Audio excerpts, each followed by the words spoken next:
was your overall assessment of the night? All in all, it was a great night. I think we had 12 fights, 6 finishes. Obviously, there are guys with high points, and there are guys who are going to be fighting hard for to try and get a spot in the playoffs in the second round of the regular season. But all in all, it was a good night. Now, it's not a new thing to say that MMA is an international sport, but when you look at the highlights of the night, Braga, Lopname, all the Russians won as well. So Right. just what does it mean to you that you have this tournament in America, but really the stars are from all across the globe? Yeah, I mean that's the reason why it's called the global season, the PFL global season, is because we have 25 plus countries represented in the league, and so again, there's talents all over the world. Tonight you got to see Brandon do his thing, former champion coming back, second run at it again. But yeah, I mean, we got stars from all over the world. Shamil, who was undefeated coming into the season. The funny story with him, he actually waited for me for about 3-4 months before I even signed him, because we were going through the Bellator acquisition, and so his manager was literally saying he's about to move on. I'm like, give me 2 more weeks, and so. We got that done, signed. I think he was one of the last welterweights to get signed into the season.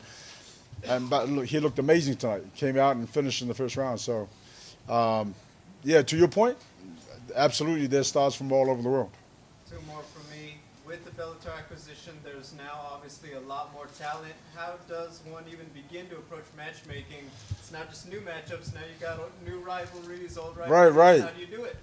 Well, right after the first show, I put a few things together, and then the team and I would sit down on a Monday or Tuesday and go through the matchups and go through who won, who lost, and then make the final decisions on the matchups and pass it on to our team, which is obviously production, digital, and whatnot. And so yeah, it's a whole team thing where we sit down and make those final matchups and final decisions on the matchups.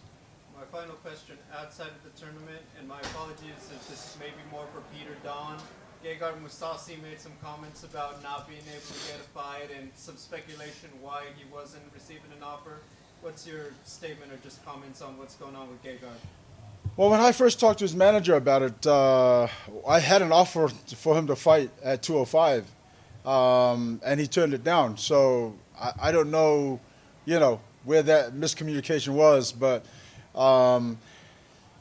they asked for certain people, and those people weren't on the card. And then, of course, as any card goes along, you match it today and hope for the best, and that nobody gets injured. And throughout that champions versus champions, I think we had like 3-4 guys fall out due to injuries and whatnot. And so certain things had to happen, and we had to pull certain people in. But yeah, an offer was offered to his manager from me, and they turned it down. He said no. For the record, is the PFL interested in having Gegard Mousasi compete this year? Yeah, absolutely. It's just, we got to sit down and work out what makes sense and go from there. So I know the PFL is doing a lot of locations this year where Bellator has been, like Uncasville, Connecticut, Chicago, even I believe San Diego. Oh no, PFL is not going to San Diego. But do you work with Bellator to figure out what locations work well? Like, did some of these PFL location decisions come from your work with Bellator? Well, it's really the whole team together, collectively. The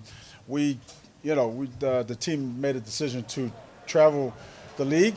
Obviously, the only reason why the league was at where it was in the beginnings was because of COVID. And then, this year we were 100% sure that I don't think COVID is an issue anymore. And so the team made the decision to travel the league, and we're going to be all over the U.S. Awesome. And one more for me. Out of everyone in the first 3 PFL season events, who surprised you or impressed you the most? If you could give one fighter. Good question. Tonight, I thought that the guys that stood out was Adam Borks and Enrique Bazola. That was a good fight. Kai Kamaka and Bubba Jenkins. That was a go, back and forth fight. And why those fights stood out is because it was back and forth, but also there was a lot of stand-up and striking involved. So there was no stalemate, if you will.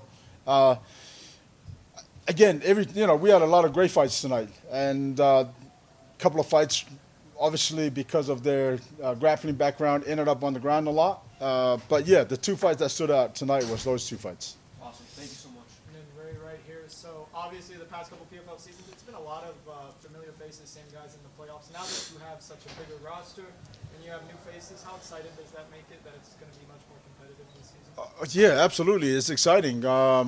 If you look at PFL 1, we had, I think, 12 fights and 8 finishes. PFL 2, which was in Vegas, we had 11 fights and 10 finishes. So everybody's coming out to try and win. But to your point, yeah, it's exciting. It makes the league continue to grow, and obviously as we continue to move forward, we'll continue to sign the best talent that is available. And then I know you talk about grooming talent, so we have PFL MENA kicking off in a couple weeks. Correct. You have PFL Europe that's already underway. How successful has that been, and is the plan for the winners of those tournaments to enter the gold season next year? Well, it's been obviously successful because the winner of the light heavyweights is actually in the season. Again, as we continue to grow all the different leagues around the world, we're going to continue to pick up talent, and the goal for those leagues is to eventually make the season and try and get that championship and $1 million. And then last question, I'm not sure if you're the right person to ask, but I've been reading some rumors online. So there's 2 very high-profile free agents in MMA, Saladin Farnese and Paul Hughes. There's been rumors that you guys have been in contact with them. Is there any truth you can say to that?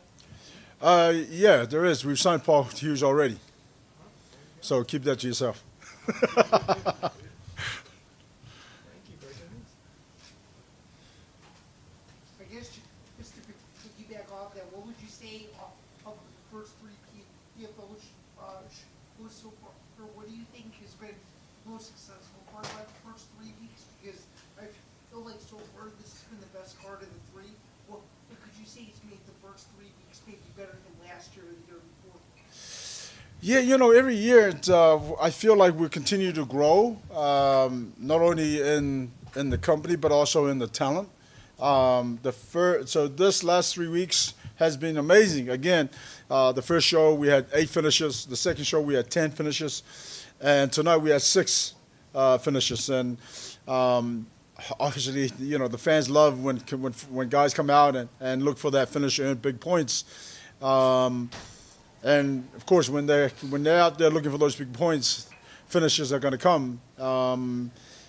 As you finish in the first round, you're going home with 6 points, which is really beneficial and ideal for a fighter, to be going home with 6 points.